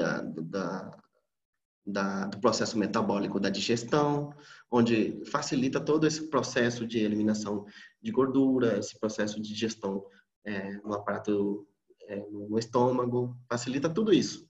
A pessoa vai consumir pouca quantidade de alimento, tomando muito líquido. Também o líquido, água, é muito importante também para eliminar esse resíduo de gordura que a gente pode concentrar na parte do sistema digestivo. Então, muita água ou laxante, por isso a importância de pessoas tomarem café após a refeição para estimular rapidamente a evacuação, para que ela não fique impregnada, se transformar um acúmulo intracelular de lípidos e isso gerar o que a gente fala em síndrome metabólica ou a pessoa fica obesa com o tempo. Beleza? Consumir preferentemente alimentos ricos em fibras, verduras, frutas, sucos. Então, a gente tem que se alimentar bem também e diminuir um pouco nossa ingesta de comidas gordurosas, frituras, carnes assadas em demasiada quantidade. Pode comer, mas de vez em quando, uma vez pela semana, em pouca quantidade, não tem problema. O negócio é comer todo dia, fazer isso um vício, um acúmulo. Tá? E aqui está escrito, a bilis, vamos continuando, analisando nossa vesícula biliar aqui. Tem os canalículos que se transformam quando uso de Harry no trajeto curto. Não é um trajeto curto aqui. Professor, a Manu fez uma pergunta no chat. Espera aí. Eu vou analisar aqui válvula espiral. O Manu, quem que é o outro que me perguntou? Como que ele vai fazer armazenamento da bilis na vesícula? Você está vendo essa válvula? Manuel Neto, né? Você está vendo essa válvula?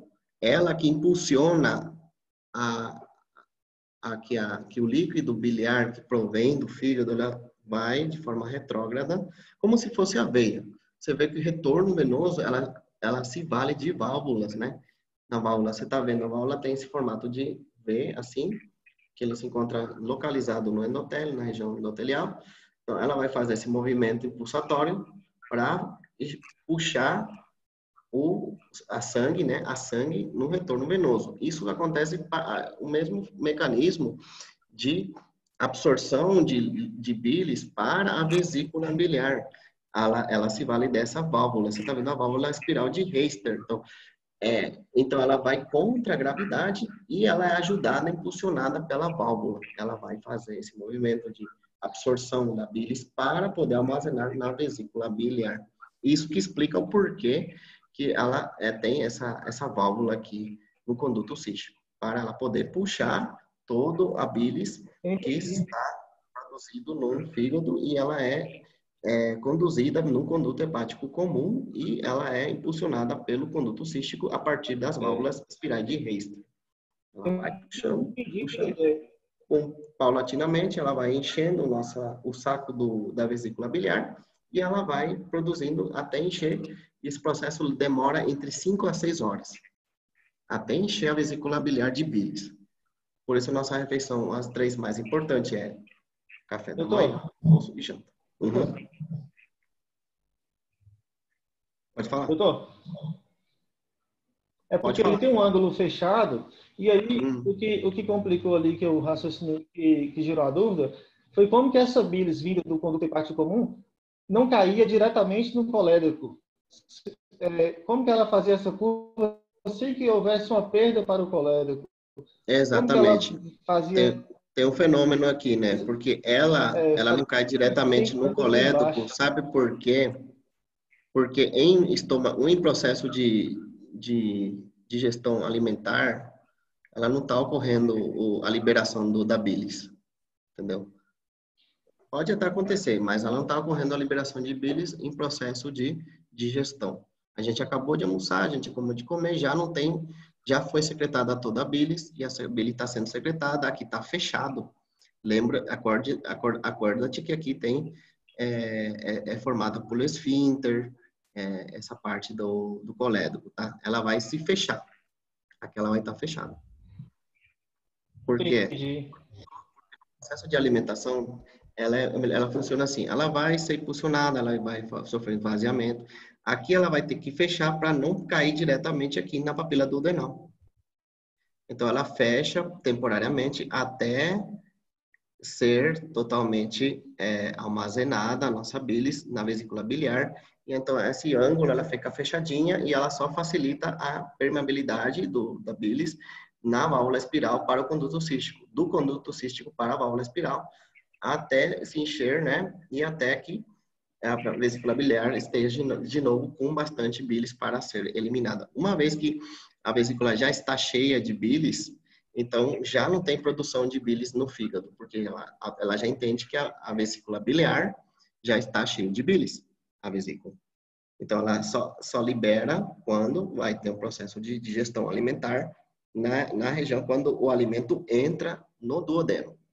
Aí ela abre de novo, ela se dilata de novo, e aí facilita a liberação de esvaziamento da bilis, e ela vai ter que ser liberada para o conduto, o colédoco, no caso, no momento que a bilis já está cheia, no momento que a vesícula está cheia de bilis, no processo de digestão alimentar, em grande quantidade. Isso não acontece quando você está tomando um líquido, uma água, não. Só quando você está consumindo alimentos em grande quantidade. E que não tenha também tantas, ou seja, no processo de refeições. Pode ser?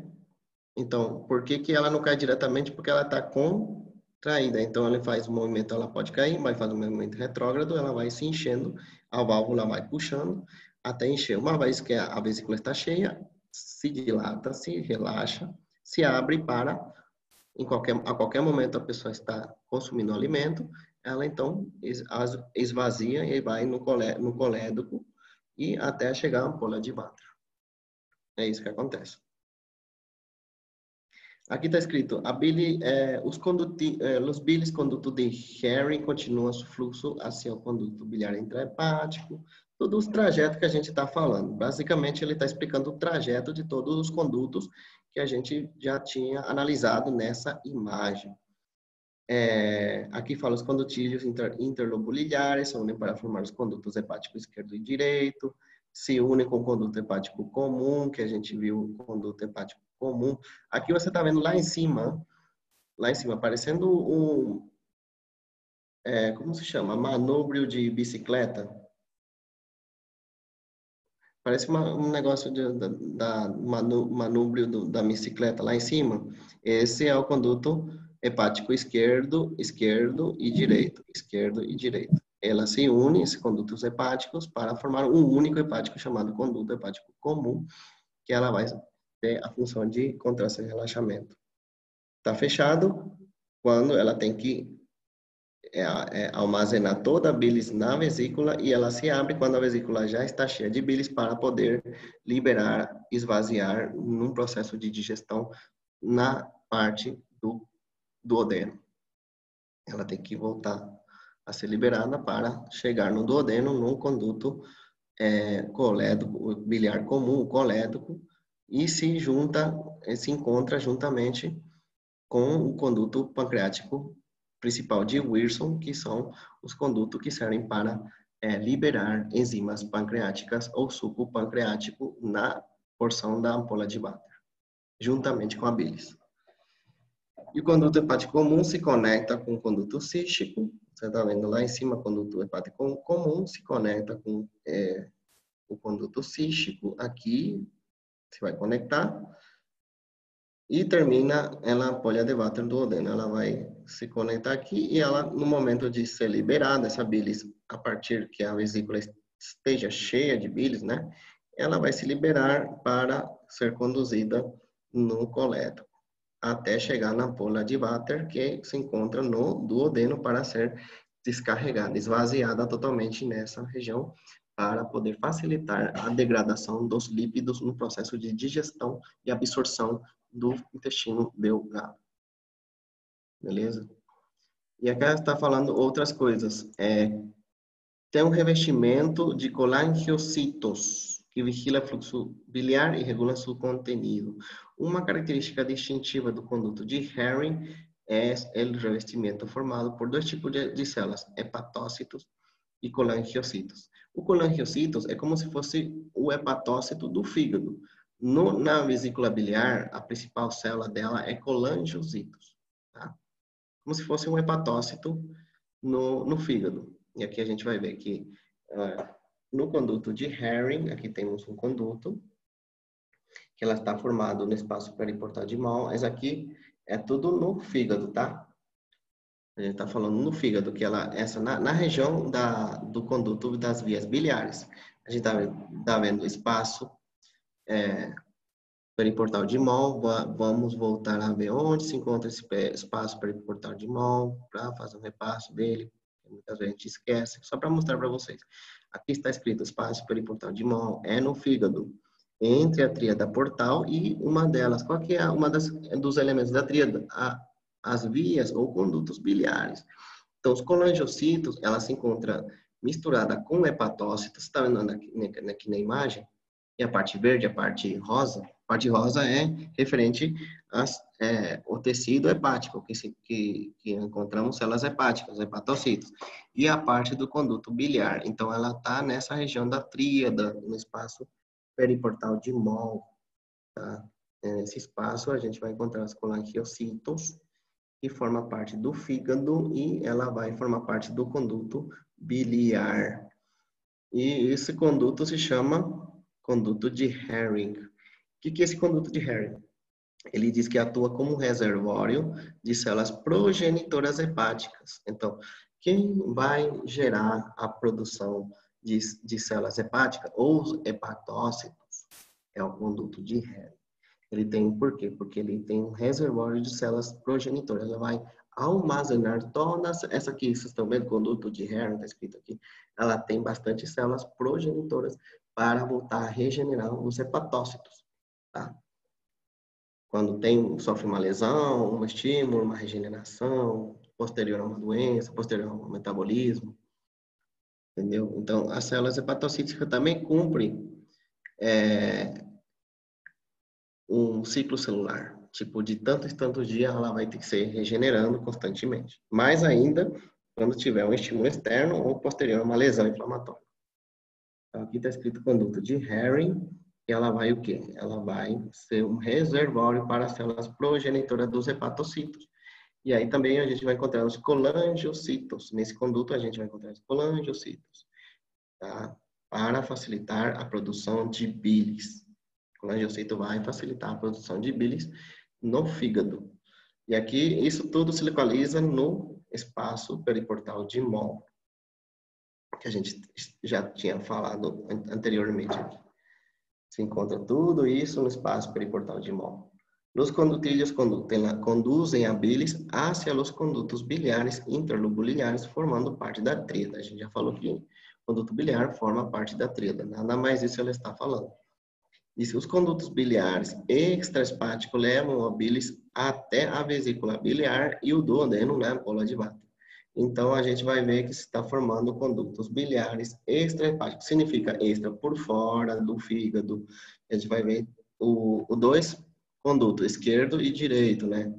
A gente tinha falado, condutos hepáticos, esquerdo e direito. Por fora do fígado, ele vai formar um conduto em comum. Esses dois condutos, esquerdo e direito, vai se juntar e vai formar um conduto comum chamado conduto hepático comum, para seguir a sequência da formação do conduto biliar. O conduto hepático, logo, ele vai se transformar em um conduto biliar, uma continuação desse trajeto, desse conduto.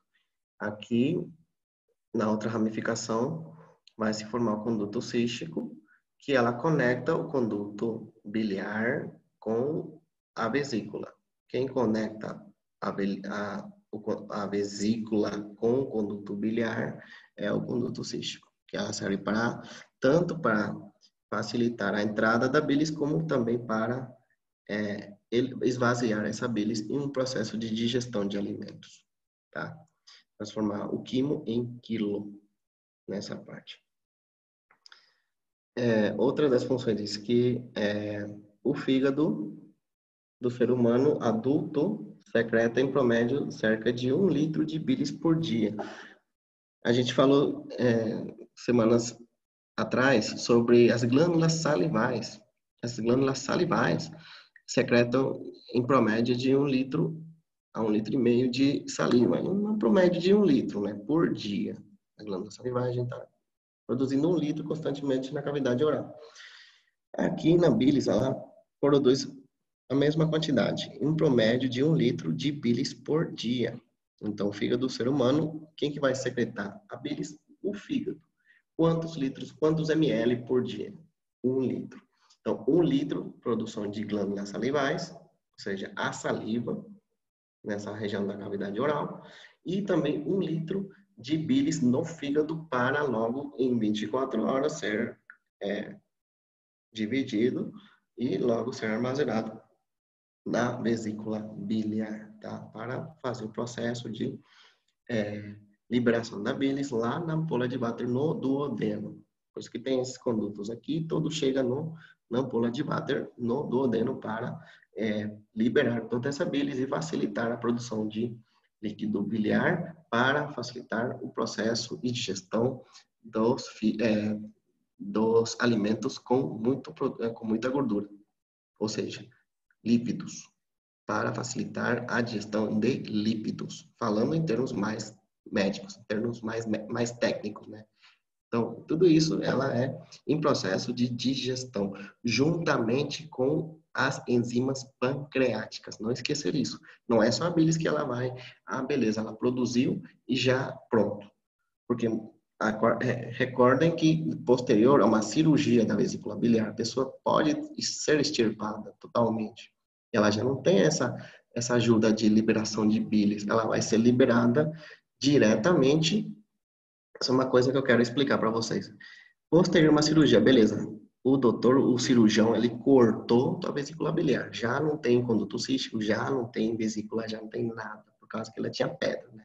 Aqui se forma calcificação, uma patologia muito frequente em pessoas adultas, tá? Entre 20 e 40 anos, a pessoa a idade estimativa que a pessoa está desenvolvendo pedra na vesícula. Aqui. E aí, de repente, a pessoa faz uma cirurgia, ela é operada, ela é extirpada totalmente por causa da litíase, que é a formação de pedra biliar, ela já não tem mais a vesícula biliar. Então, como que ela vai ser... Então, continua sendo produzida a bilis? Continua. Ela não para. A produção de bilis, ela é para sempre, tá? Ela vai ser produzida, só que ela não vai ser armazenada na vesícula, porque não tem onde armazenar nada. Não tem um reservatório. Então, ela já não tem reservatório, ela vai diretamente na ampola de Vater. Ela vai atuar de outra forma, de outro mecanismo, só que vai ser produzida em menos quantidade.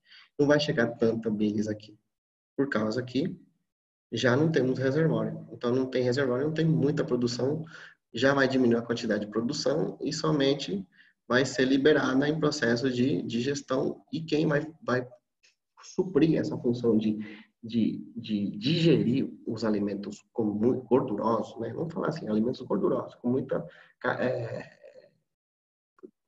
muitos lípidos, muitas gorduras, carne assada, alimentos pastel, fritura, digamos, alimentos com muita gordura, vocês já entenderam, né?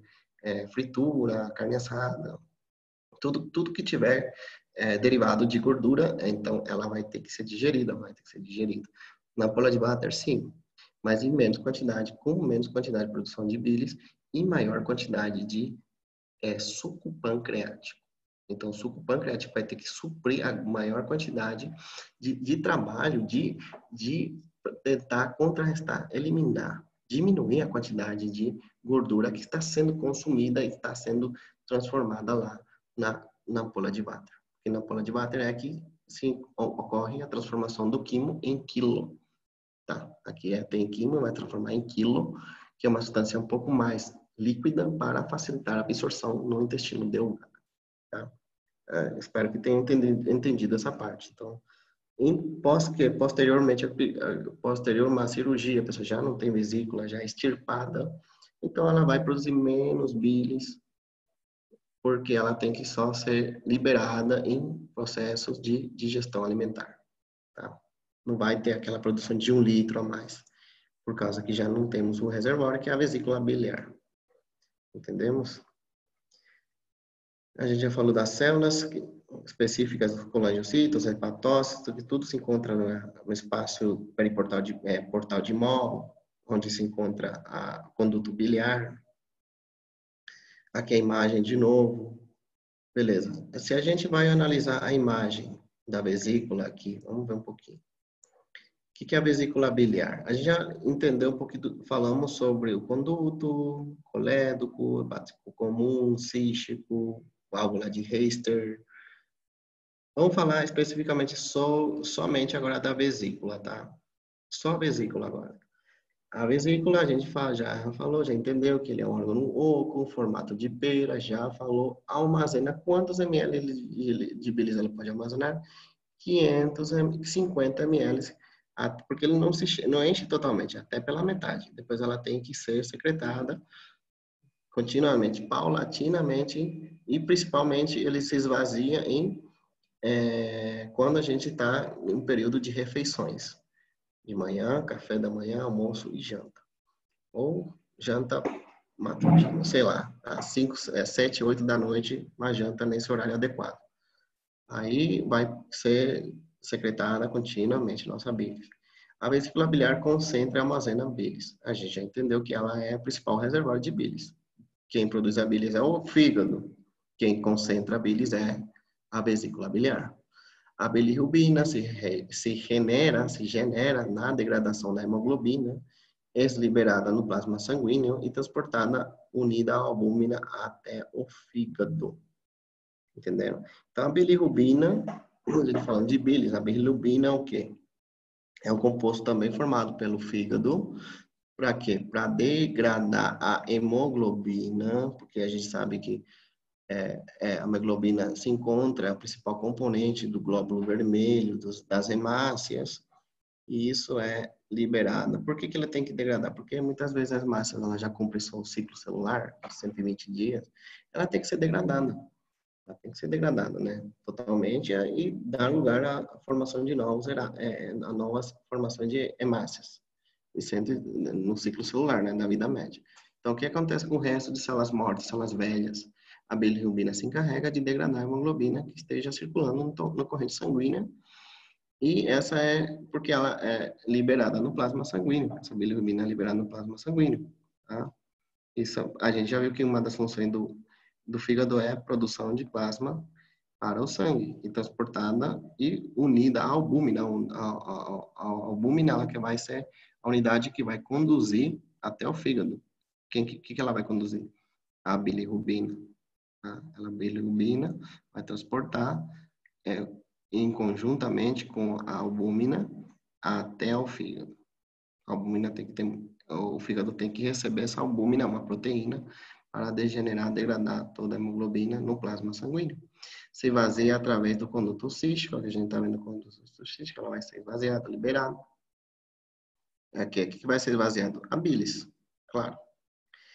Túnica mucosa, diz que tem muito pliegues na mucosa aqui. Essa túnica mucosa seria a primeira túnica, a primeira camada, né? A gente sabe que túnica mucosa sempre vai ter epitélio. Qual é o epitélio da vesícula biliar? Cilíndrico simples, com microvellosidades curtas. Tecido conjuntivo da lâmina própria da vesícula biliar, laxo, igual o resto do aparato digestivo, dos órgãos viscerais em geral. É tudo laxo. Glândulas mucosas dispersas. Carece de musculares mucosais submucosa. Se eu perguntar, a vesícula biliar, ela tem musculares mucosais e submucosa, infelizmente não tem. Aqui no livro diz que ele carece de fibras musculares na mucosa. Ela não é túnica muscular, ela é fibras musculares na mucosa. Uma pequena camada de fibra muscular lisa. E não tem submucosa, infelizmente não tem. Tem túnica muscular? Tem túnica muscular. É bem fina, capa de fibras musculares lisas, separada por tecido conjuntivo, sem direção uniforme. Ela não tem aquela formação de Lesse, aquela característica que é longitudinal, circular, não tem nada disso. Ela é apenas formada por uma única fibra muscular lisa, bem fina. Túnica serosa. Tem túnica serosa? Tem. Peritônio, revestimento externo da cavidade peritoneal, da cavidade abdominal, peritônio, né? Como se fosse uma faixa que recobre todas as vísceras da cavidade abdominal, né? Cavidade abdominal, se a gente mexe, tem músculo, as fáscias, peritônio, que é um revestimento de todas as vísceras que se localizam na cavidade abdominal. Aí a gente vê que se tem um endotélio em algumas partes, aqui será mesotélio. Seria a parte por fora. Mesotélio é como se fosse uma capa de revestimento externo. Vasos sanguíneos, fibras nervosas, vias linfáticas, etc. Aqui tem um negócio. Os divertículos profundos da mucosa, denominados senos de Rokitansky-Aschoff. Que nome mais complicado. Meu Deus do céu. Tá falando em russo, né? Rokitansky-Aschoff. Às vezes se estende através da capa muscular externa. Esses são pequenos divertículos profundos da mucosa. Ele tem um divertículo na parte profunda da mucosa, a gente está falando da mucosa em relação aos pliegues da mucosa, ao epitélio, ao tecido conjuntivo. E lá na última parte, ela não tem muscular e mucosal, mas tem uns divertículos.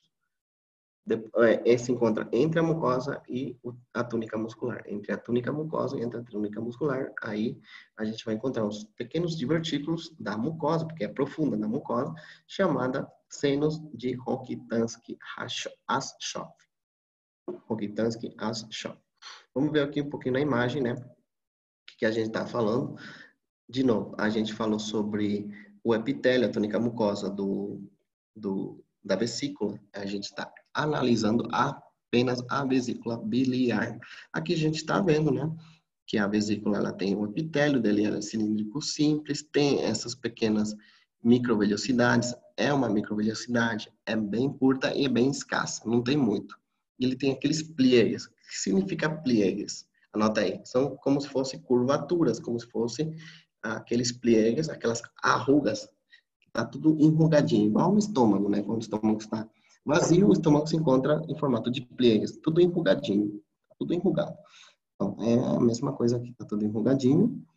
Quando ela se encontra vazia, ela está toda enrugada, só vamos chamar de pliegue. Quando está vazia, ela se estica um pouco mais. Quando ela está cheia de bilis, desculpa, quando ela tem está ocupada por volume de bilis, ela se estica um pouquinho. Quando ela está vazia, observa os pliegues, no caso aqui nossa vesícula está vazia já, olha como tem algumas partículas, gotículas de bilis, bilis a gente sabe que é produzida no fígado, vale a pena recalcar, né, que a vesícula é apenas um reservatório para a bilis, por isso é chamada de vesícula biliar, porque ela tem que armazenar o quê? A bilis que é produzida pelo fígado. E a gente vai ver esses pliegues, está vazio, a vesícula está vazia, então ali se vê essa estrutura como se fosse que está enrugada. E aí é chamado de pliegues. Quando ela está cheia de líquido biliar, então ela está mais esticada, mais lisa. Sem perder a estrutura, o formato da microvelhosidade, que a gente pode observar, mas é mais curta em comparação ao intestino delgado, que é bem mais alongado, muito mais larga. Aqui você vai ver que o tecido conjuntivo dele é bastante laxo. E depois a gente já observa a capa muscular, entre a capa muscular e a túnica mucosa. Nessa parte, você está vendo essa manchinha aqui, gente? Vocês estão conseguindo ver? O que a gente falou? Na parte profunda, na mucosa, se encontram os divertículos. Este é o famoso seno de Rokitansky-Aschoff, tá? Estou passando aqui na imagem, assinalando com o meu laser, é o seno de Rokitansky-Aschoff, que é um divertículo na capa profunda da vesícula biliar, tá? Toda essa estrutura é o seno de Rokitansky-Aschoff. E aqui a gente vê, acredito que esse seno, esse divertículo, ele serve para fazer esse movimento peristáltico. Lembrando que a vesícula biliar, ela não tem o quê? Ela não tem túnica submucosa e ela não tem musculares da mucosa. não tem a submucosa. Na submucosa não vamos poder encontrar o plexo submucoso de Meissner, né? Então, ela não tem isso. Ela não tem a submucosa, porém, ela também carece de musculares da mucosa. Então, aqui ela vai utilizar esses divertículos como para estimular a secreção da bilis, tá? E aqui, para estimular o movimento peristáltico, lembrando que todo movimento peristáltico é graças perante as contrações musculares desenvolvidas pelo plexo mientérico de Auerbach.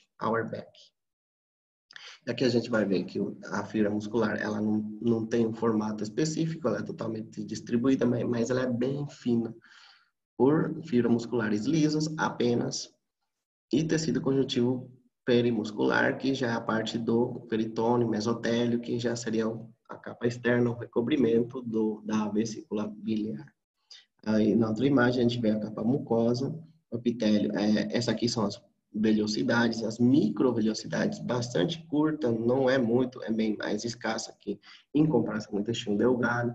O epitélio dele é cilíndrico simples.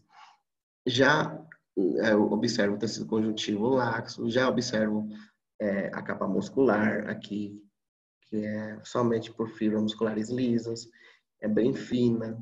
Aqui na capa profunda da mucosa, eu tenho que lembrar que tem aqueles divertículos chamados senos de Rokitansky-Aschoff. Esses senos aí, esse divertículo que serve para facilitar a estimulação da liberação da bilis, que se encontra em contato com o epitélio, né? A capa muscular, que ela vai ter que facilitar também esse movimento de contração e relaxamento. E por último, ela está rodeada, formada por tecido conjuntivo laxo, por mesotélio, tecido conjuntivo submesotelial, fibras nervosas, vasos sanguíneos, vias linfáticas, que são toda essa última estrutura, a última parte do órgão. Aqui de novo eu vejo a imagem, como tinha falado, né? Aqui está o epitélio, que seria a túnica mucosa, epitélio cilíndrico simples, tecido conjuntivo laxo. E a gente está vendo essas partes redondas aqui. Esses são chamados senos de Rokitansky-Aschoff. É bastante concentrada na capa profunda do tecido da túnica mucosa, né? Na capa profunda da mucosa. Em conjunto, se encontra rodeando o tecido muscular liso, que forma parte da túnica muscular, tá? Entre a túnica muscular e a capa profunda da mucosa, na vesícula, eu encontro esse seno chamado seno de Rokitansky-Aschoff, que é esse. Tipo, ele é um coadjuvante, ele atua como se fosse um plexo submucoso de Meissner. Lembrando que aqui não tem capa submucosa. Então, quem que vai fazer esse papel de estimulação, facilitar a estimulação da secreção da bilis? Esse seno chamado seno de Rokitansky-Aschoff.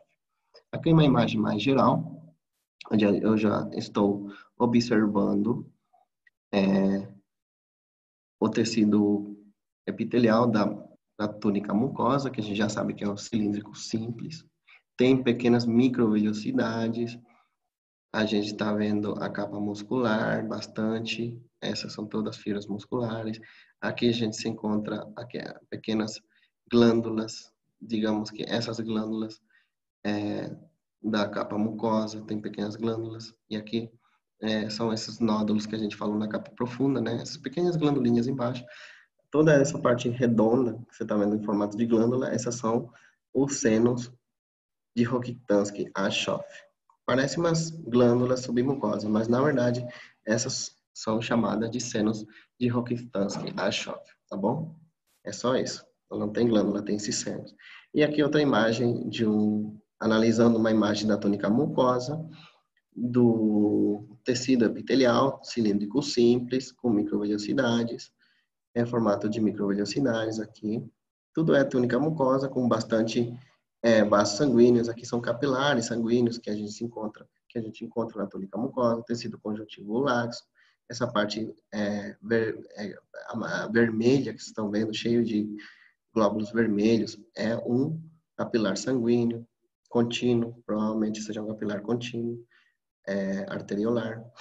Tudo isso formando parte da túnica mucosa, e aqui a gente viu já uma divisória entre escasso ou algumas fibras musculares, os senos de Rokitansky-Aschoff, e aqui terminando na capa,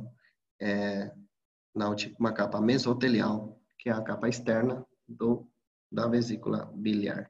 Bom, gente, essa foi a aula de hoje e a gente vai continuar a nossa aula sobre pâncreas amanhã, que é um tema muito extenso também, tá? Vamos analisar a parte de pâncreas.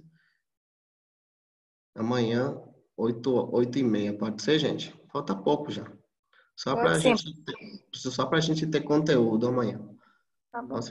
Tá, beleza? Aí amanhã, terminando esse conteúdo de pâncreas, eu vou fazer um pequeno repasso, de novo, uma pequena revisão sobre esse capítulo, fígado, vesícula biliar e pâncreas. A gente vai revisar de novo no final da explicação de pâncreas, tá bom?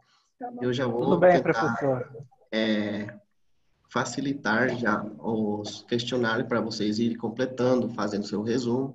E eu vou pedir a líder recolher os e-mails de cada um de vocês. Eu vou mandando por separado nos e-mails para vocês terem acesso a esse questionário. Pode ser?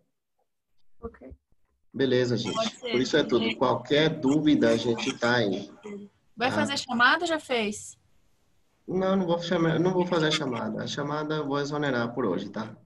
Para todo mundo presente. Eu vou só revisar o negócio aqui do chat. Tá bom. Um pouquinho. Ok. Professor, forma como é vendo a aula nesse tempo. Não é que faz mal, é que não é o recomendável. Em geral, a gente faz errado, na verdade. Não faz mal, mas a gente faz errado. Comer e beber ao mesmo tempo não é certo, porque ele dificulta o processo de transformação de metabolismo dos alimentos.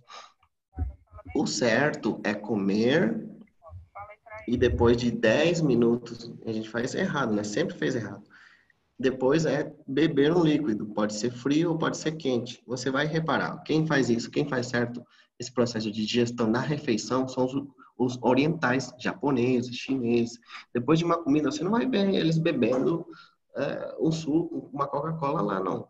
Eles comem seus alimentos, independente de qual for, esperam 10, 15 minutinhos, aí eles tomam um chá.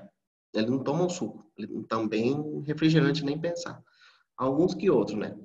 Mas chá, e por isso eles têm um melhor processo de digestão, e por isso que eles sempre se mantêm bem magros. Então, isso facilita também para a pessoa que quer emagrecer, por exemplo, você pode fazer assim, depois de uma refeição moderada, não exagera na comida, de boa, faz uma educação alimentar, investiga na internet quais os alimentos que próprio para acelerar o metabolismo da digestão, quais os alimentos que facilita na eliminação de lípidos extracorporais, né? Então, tem vários. Tem gengibre, berinjela, tudo que são alimentos termogênicos, que vai acelerar o processo de metabolismo, alimentos ricos em fibras, verduras, gerais verdes, frutas, cítricas, muito importante também, muito bom. Também até para uma azia, de repente você tem uma azia, você pega um meio copo de água, espreme um limãozinho, que não tem sonrisal ou sais de fruta na sua casa, você pode fazer em casa de forma caseira. Um meio copo de água, espreme metade de um limão, bebe ela e já facilita o processo de digestão alimentar. Falando em limão, doutor. Hã? Falando em limão, tem gente que toma limão todos os dias em jejum de manhã. Eu li um dia desses que tomar limão todos os dias pode fazer mal, né? Eu não sei se é verdade, eu li sobre isso. Mal em que sentido? De tomar continuamente, todos os dias. Com o tempo, isso vai fazer mal pro organismo. Ah, não sei. Mal, não sei. Não li ainda. Vou pesquisar, hein? Qual que é Amanhã, de repente, a gente pode fazer esse debate, né? Se limão faz mal em consumo excessivo. Em excesso, isso. com água em jejum, ele facilita a digestão de lípidos. Ele facilita com própolis ou com outras substâncias.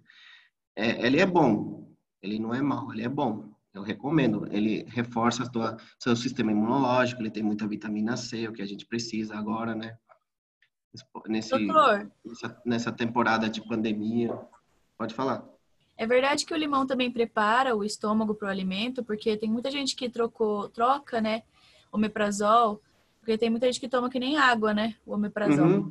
E acaba Sim. comendo com a comida o limão ou tomando o limão antes para preparar o estômago. Isso faz bem ou faz mal? É mito ou é verdade?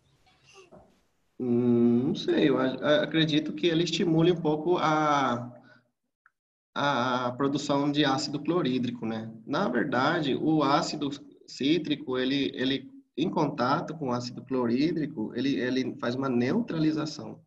Ele atua como se fosse um bicarbonato, ele neutraliza, ácido ascórbico. O ácido do limão, do cítrico, é ácido ascórbico. E o ácido do estômago é um outro tipo de ácido, né? O pH dele é bem mais elevado, é um ácido clorídrico. Quando um ácido básico se encontra com ácido com ácido, ele vai formar uma base. Quimicamente, eu acho que é essa a explicação.